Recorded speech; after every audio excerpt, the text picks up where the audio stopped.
Olá, pessoal! Estamos aqui com o primeiro episódio do Hubcast, espaço que criamos para fortalecer uma conversa com a enfermagem brasileira.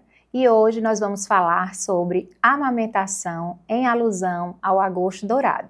Mas antes de iniciarmos essa conversa, eu gostaria de pedir para que vocês seguissem lá o nosso Instagram, o Hub da Enfermagem, se inscrevessem gratuitamente na plataforma hubdaenfermagem.com.br e compartilhassem aqui o link do canal do YouTube com outros profissionais, clicassem no joinha e deixem seu comentário de dúvida, de elogio, algo que vocês desejam compreender mais sobre a nossa temática da nossa conversa de hoje, tá? Com uma convidada extremamente especial que iremos apresentar para vocês. Mas antes, vou me apresentar para quem não me conhece, que está ouvindo o podcast, o Hubcast, tá? Eu sou a doutora Juliane Costa, sou enfermeira e tenho um doutorado em Ciências da Saúde e pós-doutorado, onde no meu pós-doutorado eu trabalhei dentro dos serviços de saúde pública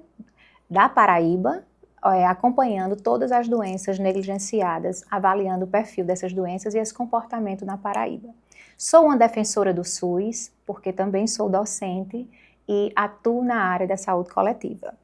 Então, para deixar o nosso momento rico de conhecimento sobre a amamentação, queria que a doutora Laudeci se apresentasse hoje, que é a nossa convidada para esse momento especial de lançamento da primeira edição. Doutora Laudeci, seja muito bem-vinda. Fique à vontade para se apresentar para quem está nos ouvindo. Juliana, é um grande prazer estar aqui, né, nesse grande episódio da Hub Podcast. Saber que a enfermagem ela tem tido grandes iniciativas para levar a informação, não é? Principalmente no mundo em que gira hoje, assim, dentro da tecnologia, dentro do digital. Então, saber também aproveitar, validar o potencial que o digital nos oferece para nos aproximar tanto do corpo discente, como da população de modo geral, a ciência é uma grande alegria. Então, estar aqui nesse momento, ter essa grande oportunidade, é verdadeiramente uma honra. Obrigada. E aí, doutora Laudeci, fala um pouquinho da sua trajetória, de você, né? Então, para quem está em casa, para que realmente possa entender a sua rica experiência nessa área. Eu sou, assim como você, apaixonada pela enfermagem, né? E fiel defensora do Sistema Único de Saúde. E realmente, assim, durante toda a minha vida, foi o SUS que me levou para todas as escolhas da minha vida e me direcionou para a enfermagem, né? Inicialmente para o mundo da enfermagem geral, né? Uma enfermagem antes muito voltada para a área hospitalar, né? Nós tínhamos muito mais esses cenários, mais limitações de escolha para a nossa atuação, né? Mas com o passar dos anos, com o avanço da ciência, com a qualificação dos profissionais de enfermagem, né? Movidos pelo teórico, pelo prático, mas pelas evidências científicas, né?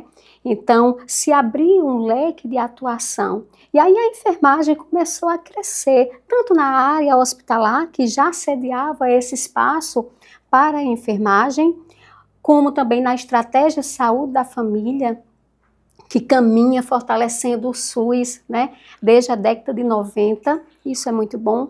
Depois, surgindo as novas áreas de atuação, como é empreendedorismo, né, a enfermagem na estética. Estou pontuando aqui nesse momento, porque eu acho que a gente não pode perder a oportunidade de apresentar os valores e o grande potencial que a enfermagem tem. E uma área muito vasta de oportunidades. Né? Muito. Você chegou a trabalhar na atenção básica? Sim, sim. Eu iniciei, na verdade, né, dentro da área materno-infantil, trabalhando na assistência na nossa maternidade pública aqui do município de Campina Grande. Que joia. Que é a nossa assim, maior referência, a maior casa de parto de assistência ao SUS. Né? Então, eu iniciei a minha trajetória trabalhando na assistência. E depois de algum tempo, eu tive a oportunidade de aprender e trabalhar também com a gerência de enfermagem na mesma instituição. Que joia. Foi quando, lá na década ainda, 2011, logo quando surgiu a Rede Cegonha, tá? Então, começamos a desenvolver um trabalho assim que o Ministério da Saúde implantou a Rede Cegonha, que era a rede materno-infantil em todo o território nacional. Nós começamos a desenvolver um trabalho na maternidade, vinculado, claro, à Secretaria Municipal de Saúde, voltado para a atenção básica também. E desde então eu fui me aproximando cada vez mais do materno-infantil e da gestão em saúde, ambos a minha paixão. Né? Que maravilha. Então foi isso. Até os dias atuais, não é? E atualmente, hoje você está à frente da coordenação da Rede Aline. Aline. Isso. Né? A Rede Aline nada mais é, claro, do que uma nova configuração do que foi a Rede Cegonha lançada em 2011. Né? Então, o Ministério da Saúde, ele reavaliou a política pública, atualizou, tá? E trouxe essa nova nomenclatura, só que com maior qualidade, com um olhar mais ampliado, inclusive para o acesso, para a equidade, né? E é o que a gente realmente mais precisa para poder minimizar e reduzir aí os indicadores de mortalidade materna, não é? Infantil, no nosso município, no estado, enfim, a razão de mortalidade no nosso país. Esse é o grande objetivo da Rede Aline. Que maravilha. Nessa experiência, ao longo da sua vida profissional, no âmbito da obstetrícia, teria algo que lhe marcou com relação a um momento marcante, com relação ao cuidado da mulher e o RN? Porque eu acredito que, vivendo ali dentro desse hospital referência, você deve ter tido relação com vários relatos, várias situações, não é? Que realmente faz com que a enfermagem ela atue além da assistência, não é? Porque a gente não pode se limitar só à assistência técnica, porque dentro desses ambientes a gente sabe o quanto a nossa assistência, às vezes, ela não é suficiente. Nós precisamos, muitas vezes, desempenhar outras funções, não é? E nesse período que você passou dentro da obstetrícia lá, enquanto profissional enfermeira na assistência, o que mais lhe marcou, o que era mais desafiador, era lidar com a mãe no puerpério ou lidar com essa relação do cuidado da mãe com o RN nesse processo de aprendiz, né, no que se refere à amamentação? Acho que as duas coisas, né? A gente conseguiu vivenciar, assim, muitas experiências de muita proximidade. E para além do que há de ciência, o que eu visualizo assim, de maior impacto e representatividade para a minha vida, para eu, pessoa Laudeci, foi poder perceber que, embora nós tenhamos muitas técnicas, né, procedimentos e protocolos para serem cumpridos nessa atenção voltada para a parturiente, para a puérpere, para essa relação, né, de início de vida e de intimidade entre a mulher que gerou e o seu filho logo após o nascimento, perpassa principalmente pela vida que essa mulher já traz consigo, pela sua própria experiência, né?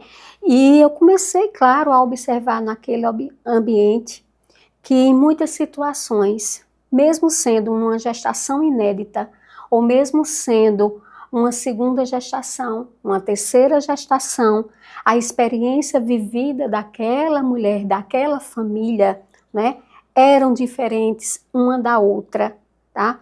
E trazia consigo muitos medos, muitos temores, relacionado inclusive à estranheza daquele ambiente, ao medo de como ser acolhida pelos profissionais que a receberiam.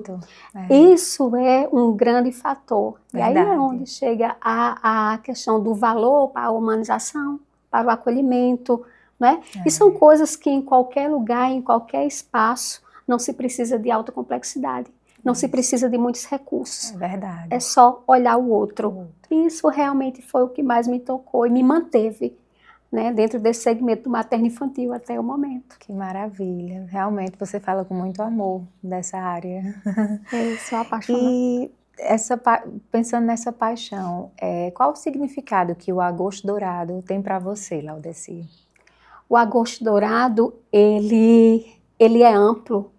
Porque quando a gente coloca assim, essa temática, inclusive essa proposta do Ministério de trabalhar o Agosto Dourado voltada para o aleitamento materno e para a doação de leite humano, não significa dizer que nós vamos estar trabalhando essas temáticas apenas nesse período, mas significa um marco celebrativo para que a gente possa trabalhar as ações, as intervenções, a educação, a saúde, se aproximar realmente das famílias em casa durante o ano inteiro. O agosto ele deve ser celebrativo do agosto atual até o agosto vindouro. Então é um período permanente voltado para essas ações e para essa aproximação. Concordo. A gente às vezes se detém muito ao mês de campanha, não é? Que o Ministério lança e acha que é somente naquele período daquele mês, né, de campanha, mas a educação em saúde é algo contínuo, né? Então não se deve, a gente escolhe o mês, obviamente o Ministério escolhe o mês para fazer essa campanha com maior ênfase, né?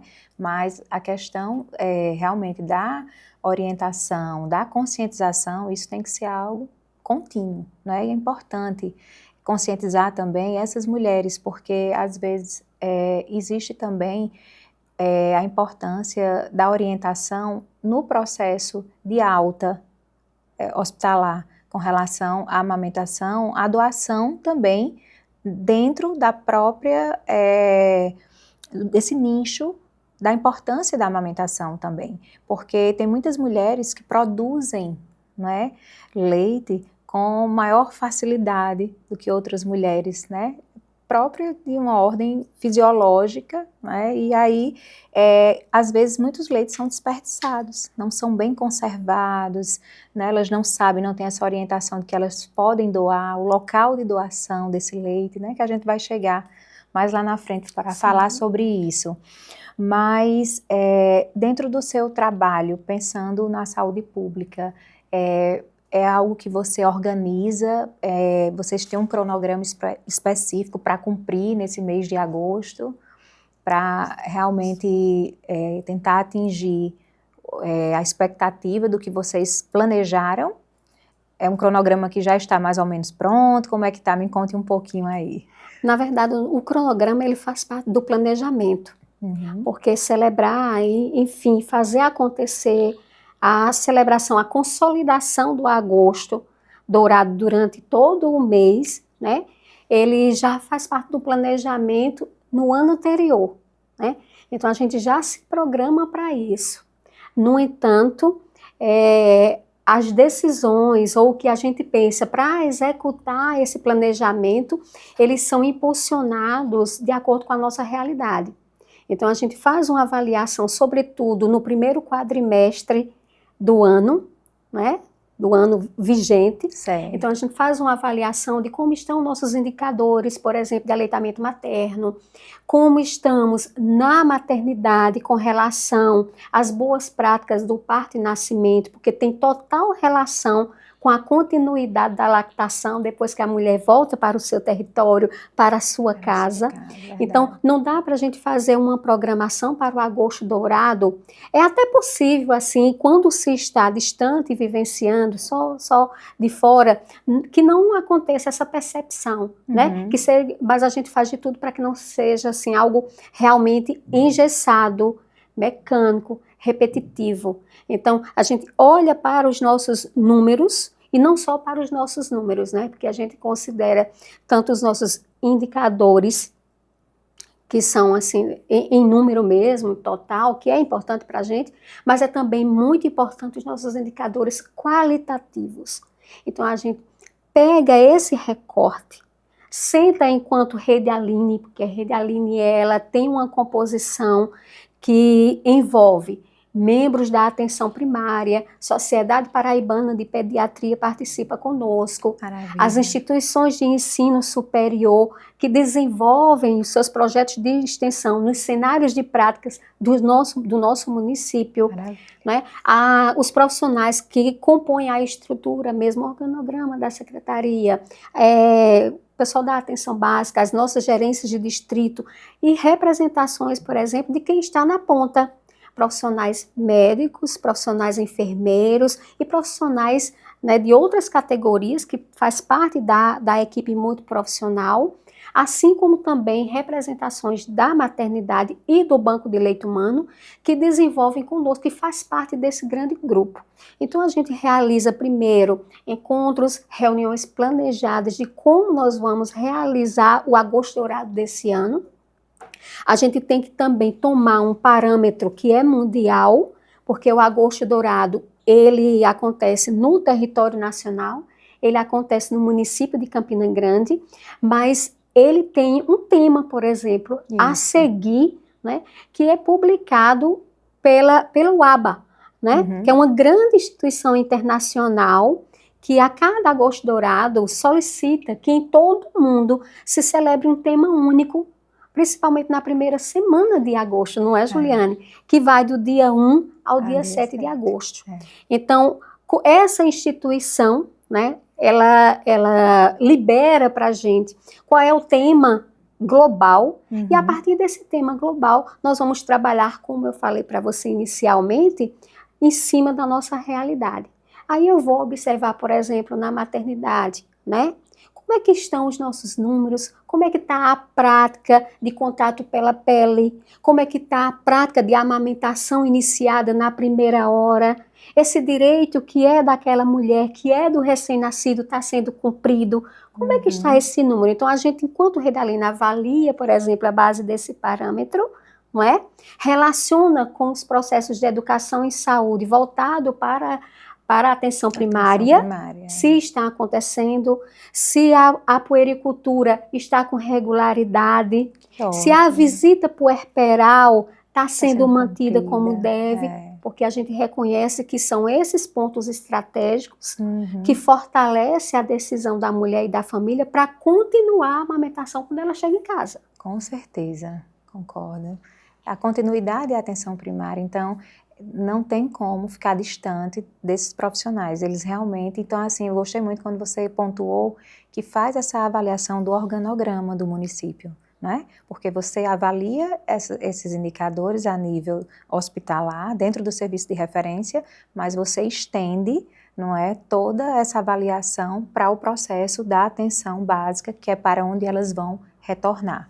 E eu acredito muito, sim, que a continuidade, a visita puerperal, né, realizada pelo enfermeiro, ela favorece o processo, ela fortalece o processo e ela pode fazer toda uma diferença com relação à orientação que é realizada sobre a amamentação.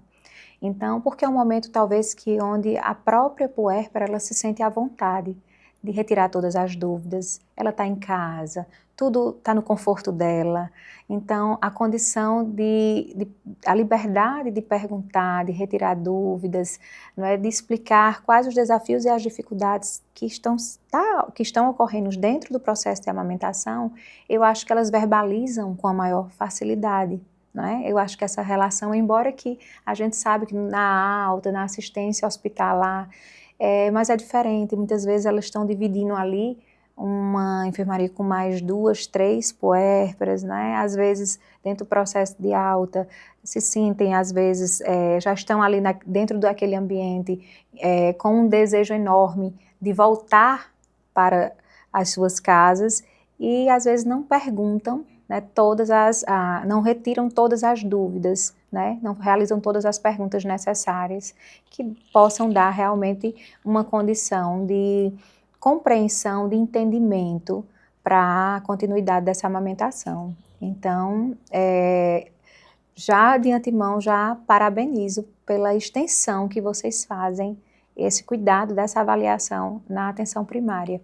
E outro ponto que você colocou com relação à puericultura, tá? Para avaliar realmente se está sendo cumprida, como é que está sendo feita, quais as orientações, Porque além de vocês atingirem a questão dessa relação, de se verificar a relação da amamentação, vocês conseguem também mensurar a questão da cobertura vacinal, não é? É onde vocês conseguem acompanhar também. É uma oportunidade, eu não digo vocês, mas que o próprio município, na medida que se é feita essa puericultura, né, de forma precisa, é possível se acompanhar vários indicadores de desenvolvimento infantil, mas também, não é, da imunização. E então, já que estamos falando em alusão à amamentação, né, o agosto dourado, eu queria que você falasse, Laudeci, um pouquinho sobre os benefícios da amamentação, não só para o RN, certo? Mas também para a puérpera, para a mulher, né? Porque a gente sabe que além dos benefícios que o leite materno ele tem para a criança, né, ele também, o ato de amamentar também implica em benefícios também para essa mulher. Então, assim, muitas vezes elas desconhecem, elas acham que o único beneficiado nessa história é o seu bebê, mas também é importante para a saúde puerperal, né? Também é importante para a saúde da mulher. Isso, muito importante essa fala nesse momento, porque é algo que a gente consegue, inclusive, linkar muito com a atenção primária, né? Porque deverá ser um trabalho que deverá iniciar lá já durante o pré-natal, a oportunidade de ir conversando para dar tempo daquela gestante absorver aquelas informações e compreender quando ela for vivenciar, né, enfrentar, enfim, e ter a sua própria experiência com aleitamento materno, né, ela saberá o quanto de benefício há para si, para seu filho, para a família de modo geral. Mas olhando para quem amamenta, né, para a pessoa que amamenta, a gente pode listar aqui alguns pontos assim que são destaques, né? Que toda pessoa que amamenta, ela perde peso rapidinho, né? A gente sabe que a gente ganha muito peso, eu sou mãe também, então a gente ganha muito peso no período gestacional, que é natural, desde que não seja, não exceda, mas é natural esse ganho de peso no período gravídico, né?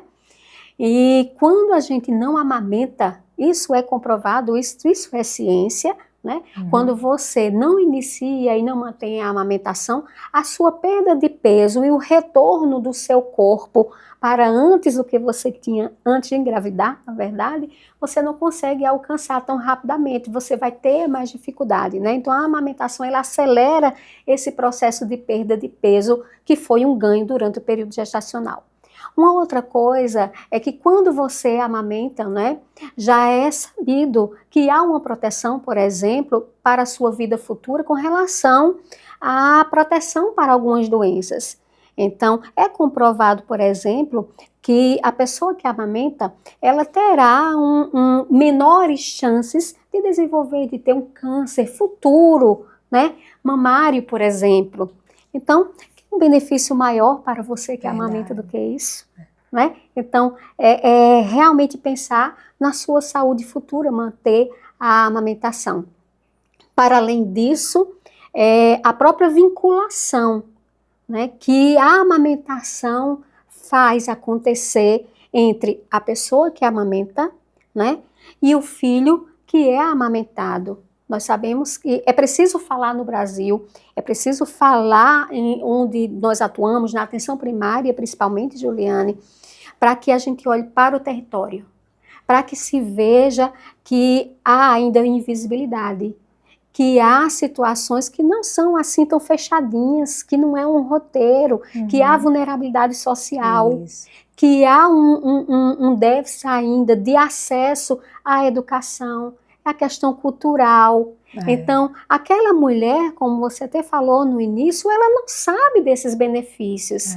Ela não sabe o quanto é poderoso amamentar e o quanto a amamentação vai fazer, inclusive, ela vivenciar essa experiência, né, com o seu próprio filho e a sua intimidade, e aquilo vai ser um ponto determinante para a relação, inclusive, entre a pessoa que amamenta e o filho, com relação à questão de vínculo.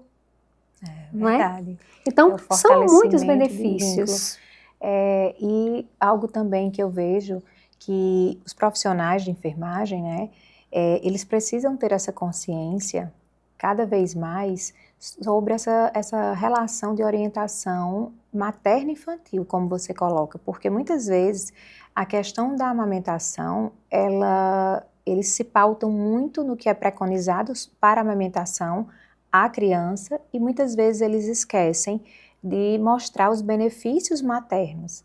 Então, uma outra coisa também que é extremamente destacado, né, em evidência científica é sobre a involução uterina, não é? Sim, sim. Porque assim, tem mulheres que ficam, eu vou ficar com essa distensão uterina quanto tempo?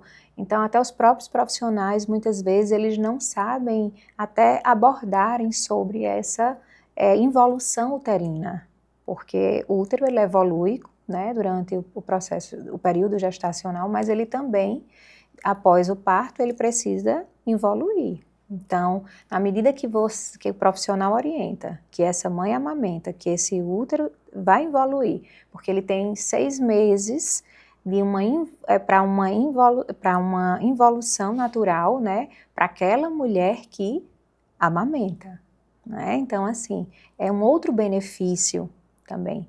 Então, eu acho que o que a gente precisa muitas vezes, eu acredito que dentro dos serviços, né, não só secundários, mas dentro da atenção primária, é a relação, a comunicação, a informação.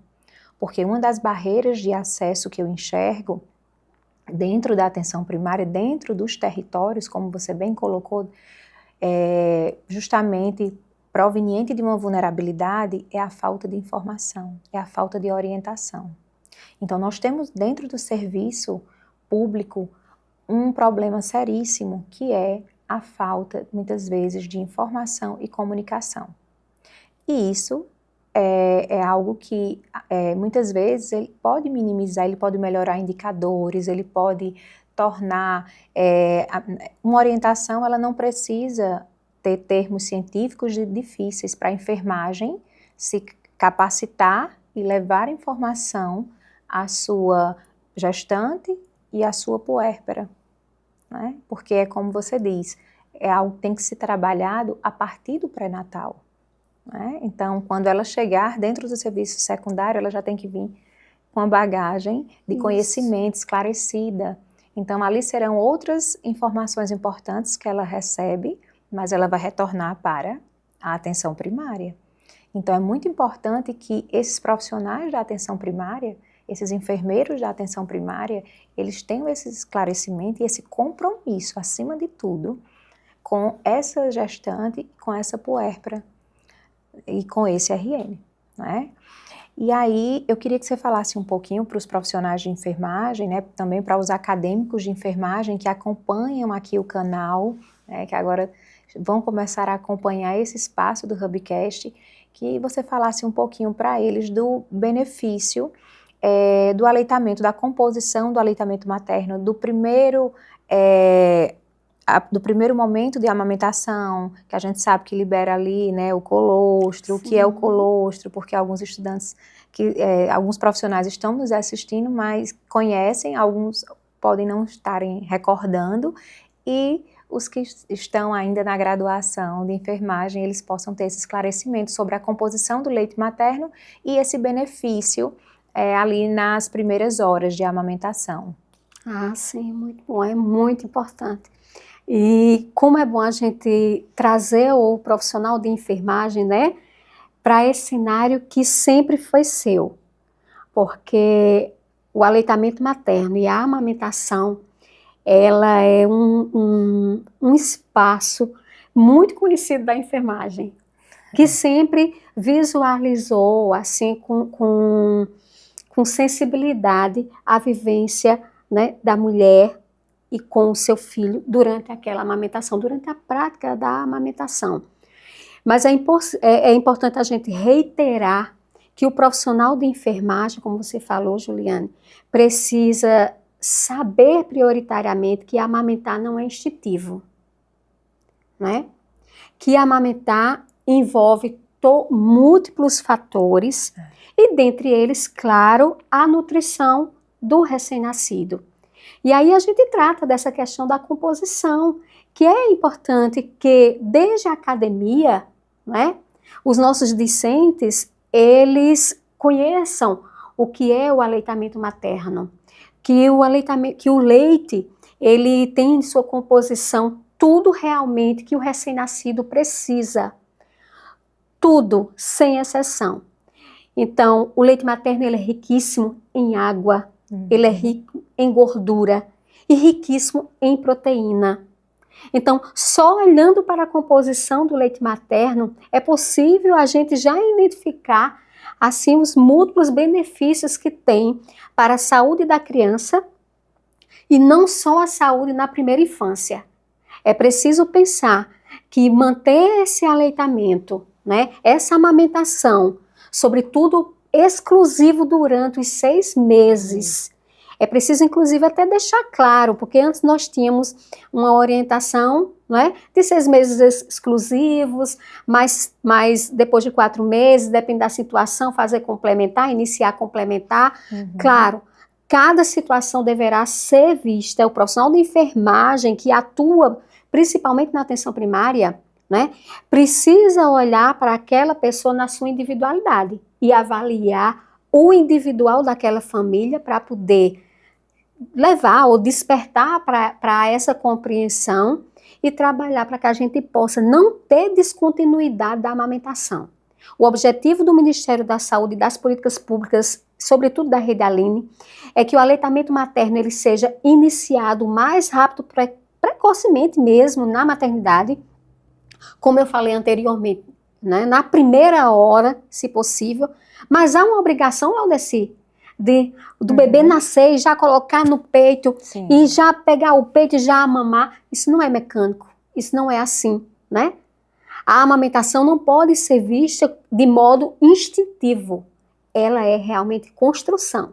No entanto, essas estratégias de deixar o peito nu da pessoa, né, que pariu ou que teve o parto mecânico, enfim, ou por via cesárea, mas deixar o peito nu dessa mulher, colocar esse filho sobre o peito nu e deixar esse bebê também coberto só com um campinho de proteção, mas também com o peito nu entre a mãe, só esse contato vai favorecer que a amamentação aconteça naturalmente, porque o bebê começa a procurar mesmo, sente o cheiro, reconhece aquele ambiente que é dele, onde ele foi gerado, né? Tudo que é daquele ambiente materno, o recém-nascido, né, ele consegue reconhecer, tá? Não é como um reconhecimento como uma pessoa adulta, mas ele faz isso acontece. E a amamentação vai acontecer à procura do peito pelo contato naturalmente. Então, o profissional de enfermagem precisa garantir primeiro essas estratégias, saber que o leite materno ele é rico nessa composição e que o iniciar naquela primeira hora é importante para quando a mulher, né, chegar em casa, chegar no seu território, ela possa manter o aleitamento materno. Até porque quando ela chega em casa é quando começa o desafio, depois do 3º dia, né? Então, preparar essa mulher no pré-natal, fortalecer o que a gente conhece de estratégia ali, no momento do parto, antes dela sair de alta da maternidade, ou com 24 horas, ou com 48 horas, que ela compreenda que não precisa, enquanto estiver mantendo a amamentação exclusiva, não é, Juliana? Não precisa dar água para o seu bebê. Isso precisa ficar claro para a população e precisa ficar claro para o profissional de enfermagem. É verdade. Os que estão atuando, os que estão chegando para o cenário das maternidades, nesse momento se aproximando da estratégia saúde da família também, mudando, né, o seu rumo ou a sua área de atuação, precisa saber disso. E principalmente quem está na academia e que pretende atuar, que já tem esse desejo de trabalhar na maternidade com a mulher que tem o filho, com a mulher que vai amamentar. Então, gente, não precisa realmente ofertar nenhum outro alimento até 6 meses de vida. E depois de 6 meses de vida, aí sim, o o aleitamento ele pode deixar de ser exclusivo e você consegue introduzir e orientar essa família para introduzir os alimentos, os melhores alimentos da melhor forma, olhando para a realidade daquela família, a individualidade, sem roteiro, sem receita.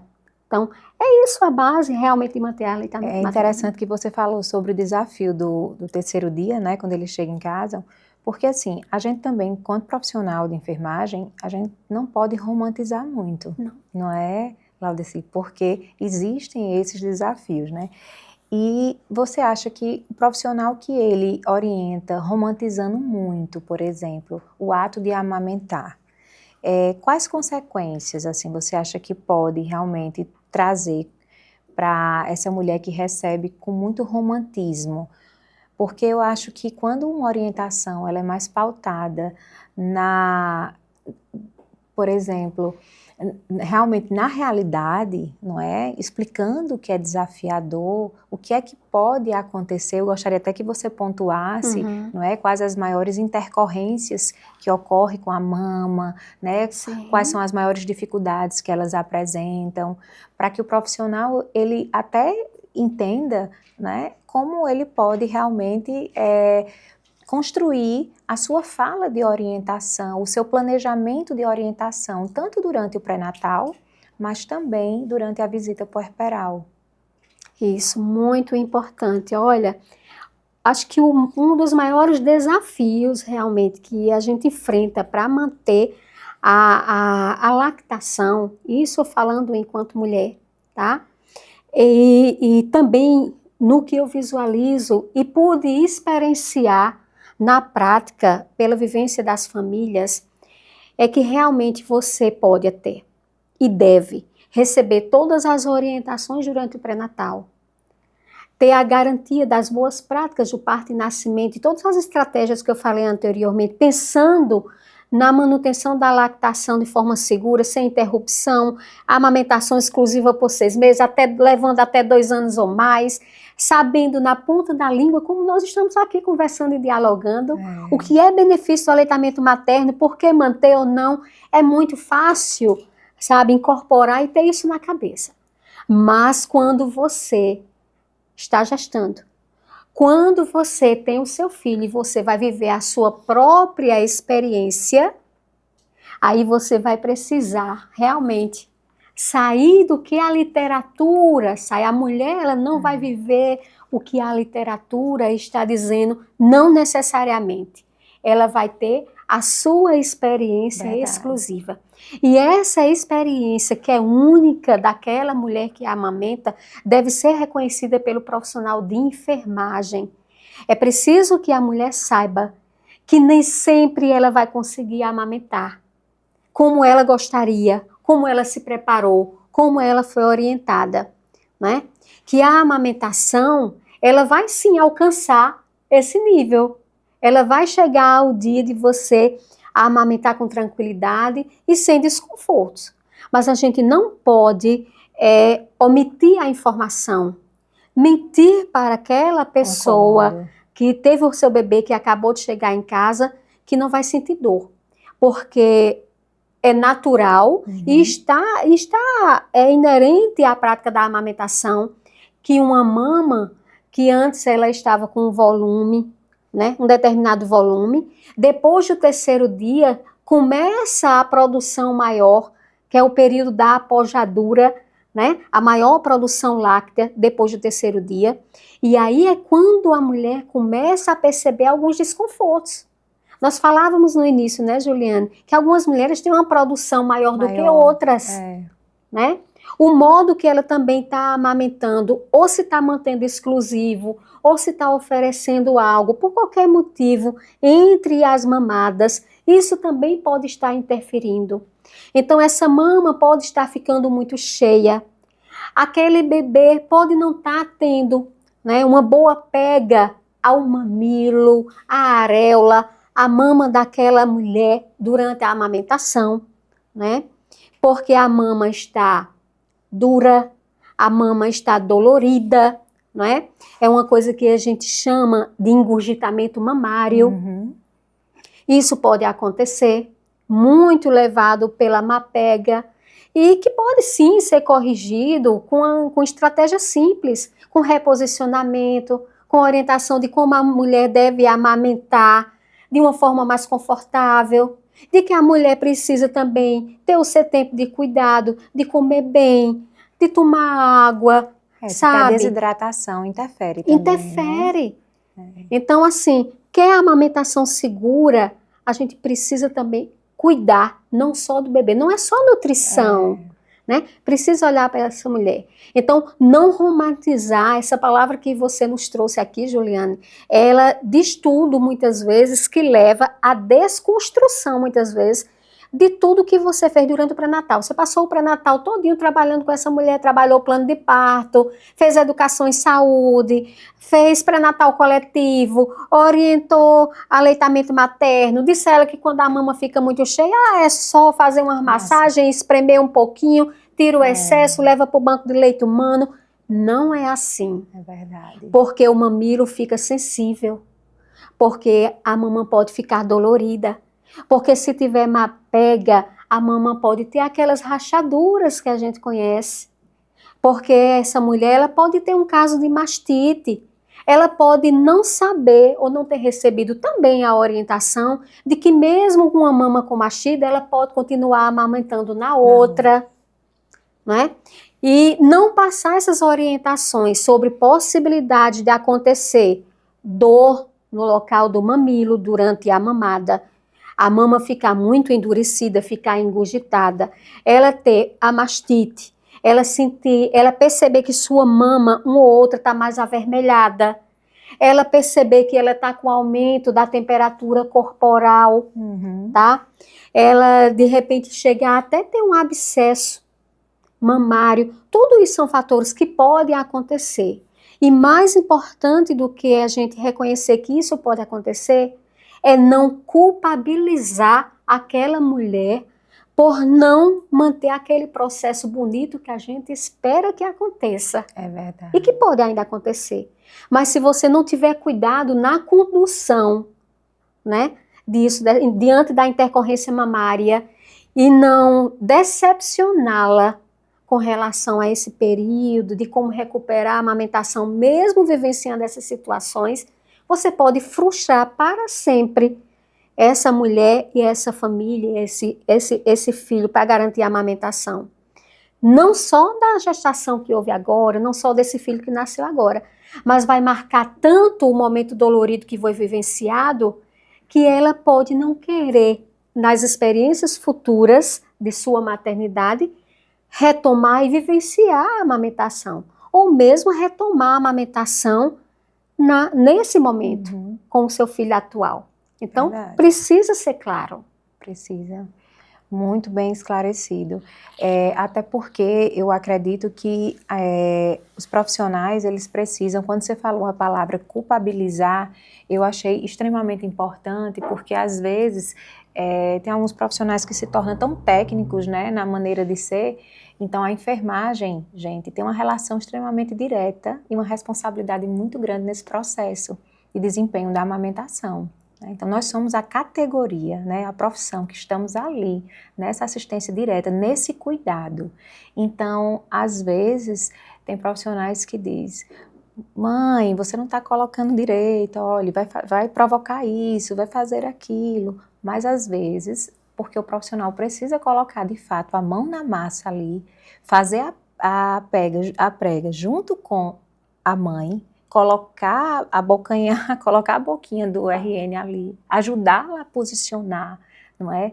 Então, assim, é necessário que ele participe dessa prática inicial, porque às vezes a gente só verbalizando, orientando, não é suficiente, não é? Então, nem a gente pode romantizar, nem a gente pode culpabilizar por uma prática inadequada dessa mãe, na verdade. Isso mesmo. E aí, Laudeci, continuando aqui, eu queria fazer mais algumas perguntinhas, certo? Sobre, com relação à importância da observação da mamada do profissional de enfermagem. Quando o profissional ele chega na visita puerperal, ou então ele está dentro da assistência lá hospitalar. O que é que ele deve realmente, como ele deve se preocupar? O que é que ele deve, qual é o processo que ele deve observar de sequência da mamada, da primeira mamada, dessa execução? Ou que não seja a primeira mamada, mas vamos dizer que ele foi fazer a visita puerperal e o que é que ele tem que se deter inicialmente? O que é que ele precisa se preocupar? Então, como é o posicionamento? Explica para o pessoal que está assistindo realmente qual é esse passo a passo que ele deve visualizar para poder identificar falhas, o erro, para que realmente ele tenha condições de orientar e de ajudar ser participativo nessa prática. Quais seriam, assim, os pontos principais, visuais? Sim.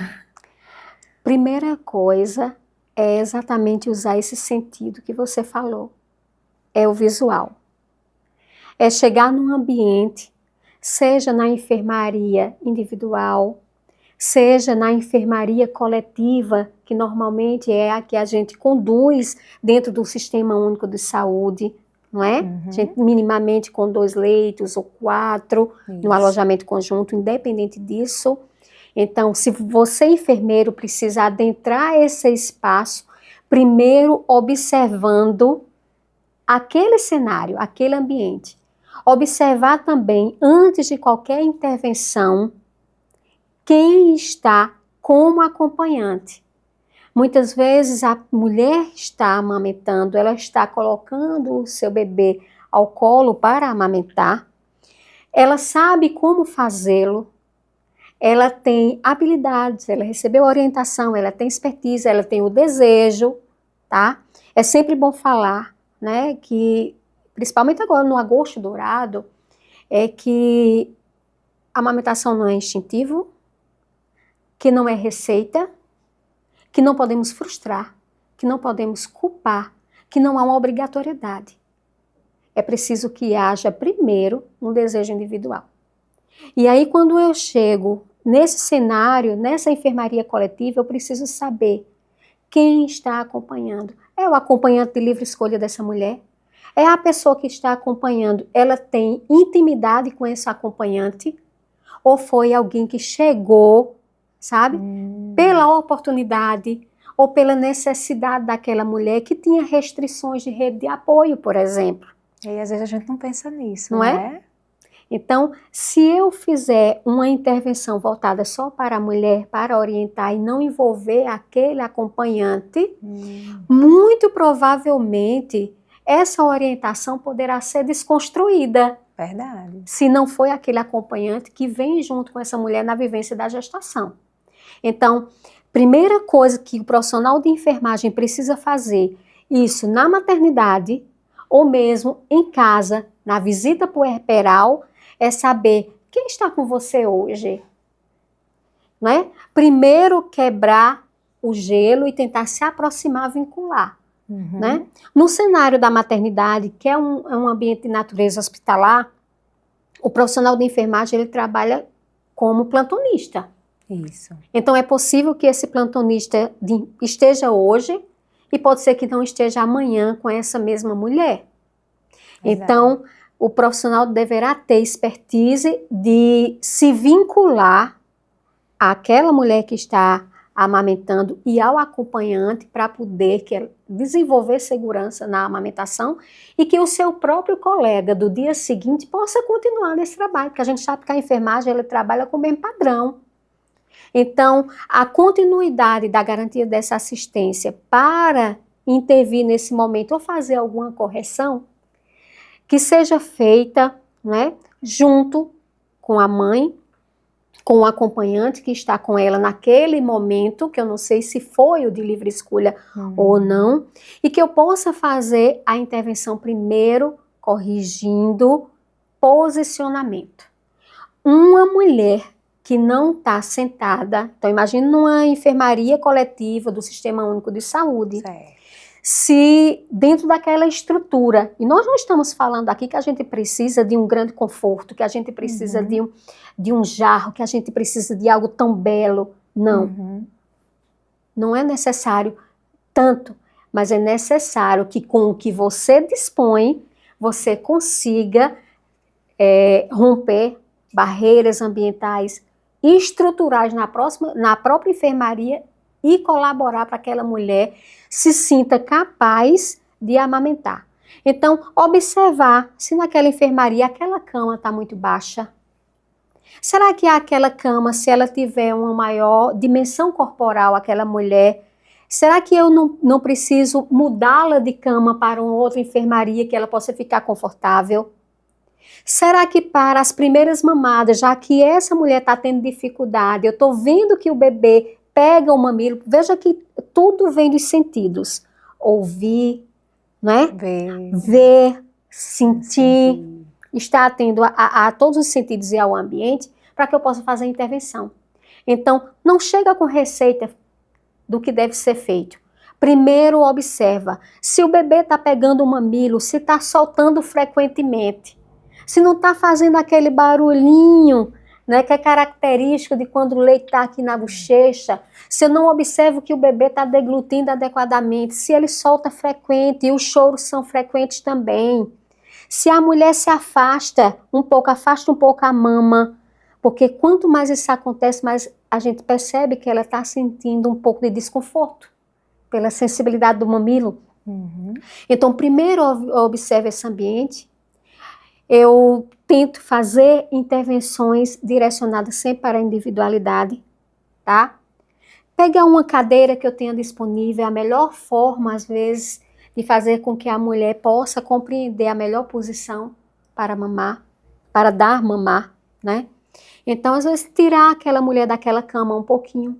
Talvez, no pós-parto, ela não tenha nem saído ainda para um banho. Eu tenho que saber também. Ela não tenha comido ainda. Então, não é só chegar e dizer que ela não está fazendo, sabendo colocar o seu próprio filho para mamar. Contexto. É todo um contexto. E, às vezes, para orientar, eu preciso, chama o acompanhante para cá, vincula esse acompanhante, mesmo que não tenha sido o de todo o período dela na maternidade. Vamos para cá, traz essa mulher para essa cadeira, mostra para ela como é a mama, né? Importante também dizer para essa mulher que não existe uma forma única de colocar o bebê para amamentar. Às vezes ela não está conseguindo dar o mamar adequadamente, está com uma pega, né? Porque a gente orienta só no modo convencional. Coloca o bebê, claro, é muito importante. Colocar o bebê aqui na dobrazinha do cotovelo, apoiar bem, orientar para que ela possa posicionar, e você não vai só dizer, você vai também perceber que essa mulher que amamenta precisa de ajuda para reconhecer qual é a posição melhor. Que falar, às vezes, ela não vai compreender. Então, usar essa linguagem que você falou, Juliane, uma linguagem clara. Dizer para ela que quanto mais o bebê estiver olhando diretamente para o mamilo, com a boca bem aberta, tá? Ele vai pegar bem. Que o corpinho esteja totalmente apoiado no braço, de frente, olhando de frente, tá? Que ela possa também estar vivenciando isso, porque senão ela se dispersa com as conversas diversas da enfermaria, que ela possa se vincular constantemente e naturalmente ela vai encontrar a melhor forma para amamentar. Maravilha. Mas algumas mulheres não conseguem inicialmente amamentar nessas posições. Por exemplo, em casa, às vezes no domicílio, quando se faz a visita puerperal, dizer para ela que ela pode colocar até o bebê, sabe, naquele cavalinho, naquela posição de cavalinho. Tem bebês que mamam melhor naquela posição e é mais confortável para a mulher. Mas de modo geral, certo? É você olhar se a mulher está bem amparada, sobretudo nas suas costas, por conta do conforto. Entendi. Se ela tem uma maior dimensão corporal e precisa de algo maior para apoiar. Se a mama dessa mulher, né, ela é grande para o bebê e você precisa reposicionar aquela mama, ajudar essa mulher de como encontrar a melhor posição para ter uma boa pega, né? Desmistificar, porque muitas não conseguem amamentar porque olham para o seu mamilo e no intuitivo dela só consegue amamentar quem tem um mamilo protuso, por exemplo. Às vezes ela tem um protuso, o outro não. Então você precisa saber o que é que está angustiando ou preocupando aquela vivência para você fazer a intervenção. E pensando nisso, é onde vem, quando você falou protuso, vem a questão dos mitos. Porque tem essa questão, o bico invertido não vai amamentar, né? Então eu queria tocar num ponto agora rapidinho com você de alguns mitos. Sim. Que você me falasse de forma bem resumida. Existe leite fraco? De forma alguma. Todo leite produzido pela mulher, ele tem o mesmo potencial nutricional e a mesma composição. O tamanho da mama, ele determina a capacidade de amamentar? De forma alguma. Ou a mama pequena, ou a mama grande, ela não interfere de jeito nenhum nesse potencial e no alcance para amamentar. E o choro do bebê, necessariamente, ele remete que o leite é insuficiente? Não, de forma alguma, sabe? Isso é muito importante, essa fala, sabe, Juliane? Porque a gente precisa trazer um fato bem importante, que é para desmistificar mesmo. Sabe aquela coisa que a gente não sabe de onde partiu, mas que amamentar deve ser de determinado tempo a determinado tempo? Sim. Um exemplo, de 3 em 3 horas, falar bem claro aqui, né, para a gente, enquanto profissional de enfermagem, e deixar claro também que não existe isso, não é?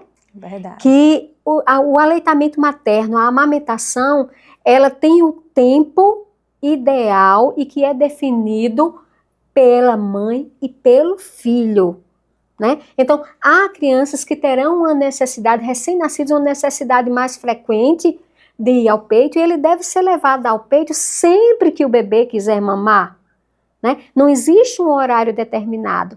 E relacionando essa questão do choro que você falou, né? Que também é um mito, de que se achar que o bebê chorou, vai para o peito, o bebê chorou, vai para o peito. O profissional de enfermagem precisa orientar que as mulheres, né, vão precisar reconhecer também outras questões, reconhecer os sinais de fome, saber que um bebê com fome, ele vai expressar que está com fome. Claro, ele vai chorar frequentemente, porque a gente também se incomodaria e choraria se não fôssemos adultos, né? Então o bebê vai chorar, mas ele vai dar sinais, ele vai colocar a mãozinha na boca, ele vai chupar os dedinhos, ele vai procurar a golinha da blusinha, isso são sinais de fome característicos. Mas para além disso, numa amamentação tranquila, tá? Bebê está chorando frequentemente, a gente precisa também orientar aquela mulher a olhar se não tem um outro fator. Se não fez o xixi, se o bebê não fez o cocô e precisa trocar a fralda, se uma roupinha não está precisando de um ajuste, está dobrada e está incomodando, o bebê é sensível. Então a gente precisa reconhecer primeiro outros fatores que podem estar causando aquele choro e não necessariamente é fome. Que maravilha, muito esclarecedor, Laudeci. E eu queria, Laudeci, para a gente finalizar, que você deixasse aqui uma mensagem, falasse sobre o papel da enfermagem nesse processo de auxílio à amamentação, de conscientização da amamentação. Queria que você deixasse isso para os profissionais, já ali atuantes, né, no serviço público, que estão ali no dia a dia, na maternidade, na unidade básica de saúde, e para os nossos estudantes, futuros profissionais de enfermagem também. Poxa, que maravilha, Juliane. Olha, primeira coisa é dizer que a enfermagem, ela não é só arte de cuidar. Ela é arte de cuidar consciência. Isso mudou. Verdade. Nós sabemos o que estamos fazendo, nós sabemos o que estamos orientando, nós sabemos quais são as evidências científicas que fundamentam as nossas orientações, que chega à família com essa linguagem simples e clara, mas nós sabemos e temos propriedade. A enfermagem, ela nunca vai deixar de ser o protagonista, não é? Na garantia do aleitamento materno e na doação de leite humano. É um profissional que, desde o início das políticas públicas, quando começou a assegurar, a olhar para um pouco mais para o acesso e para a saúde de forma integral, o profissional de enfermagem tem sido destaque. Destaque no SUS da década de 90 para cá. E isso não vai mudar. Então você, enfermeiro, você que está entrando agora, que está finalizando sua formação, mantenha os princípios, não é? Assegurados, recomendados, os princípios do SUS e cumpra as diretrizes, né, que o nosso conselho, né, com as subseções dos conselhos regionais de enfermagem direcionam. Então, atue nessa área, garanta o seu espaço, seja você um representante do sucesso do aleitamento materno e da saúde e da vida. Imagina o que é para o enfermeiro saber que foi o responsável pela saúde e pela vida daquela criança na primeira infância, mas que vai até a vida adulta, porque uma criança que é amamentada, né, ela tem saúde garantida durante toda a sua vida. Com certeza. Laudeci, eu queria dizer que eu passaria aqui o dia inteiro conversando com você, falando sobre a amamentação, falando sobre a saúde materno-infantil. Eu acho que você tem uma bagagem enorme, tem muita coisa ainda para mostrar aqui no nosso espaço. Com certeza você estará aqui conosco mais vezes, certo? Quero dizer que aprendi com você hoje também. Eu também. E dizer que foi, assim, hoje o Hub da Enfermagem, com certeza, estreou o Hubcast com o pé direito, tá?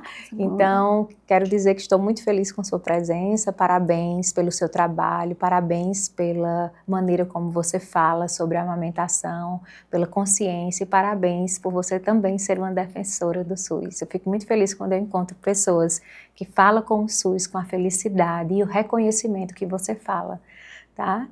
Então, pessoal, eu queria agradecer a presença de todos que estão nos assistindo. Peço que compartilhem o link aqui com outros profissionais, que essa informação possa chegar a outros colegas, com outros estudantes. Se inscrevam no canal aqui do YouTube, cliquem aqui no joinha e se inscrevam gratuitamente na plataforma hubdaenfermagem.com.br e não deixem de seguir a gente no Instagram, Hub da Enfermagem, tá? Então, gostaria agora de entregar para você uma lembrança aqui, Laudeci, do Hub da Enfermagem, para você guardar com muito carinho. Muito obrigada. Foi um prazer. Muito bom mesmo. Parabéns pelo seu trabalho. Eu fico muito feliz mesmo de ter recebido você aqui nesse muito espaço. Muito obrigada. Tá? O Hub da Enfermagem, nosso espaço. Muito bom. E o Hub da Enfermagem ganha muito com a sua presença, pode ter certeza. Que bom. Tá? Eu que agradeço esse espaço. Falar do aleitamento materno realmente assim alegra, sabe, o coração. Me alegrou até. Muito bom. Obrigada, Juliana.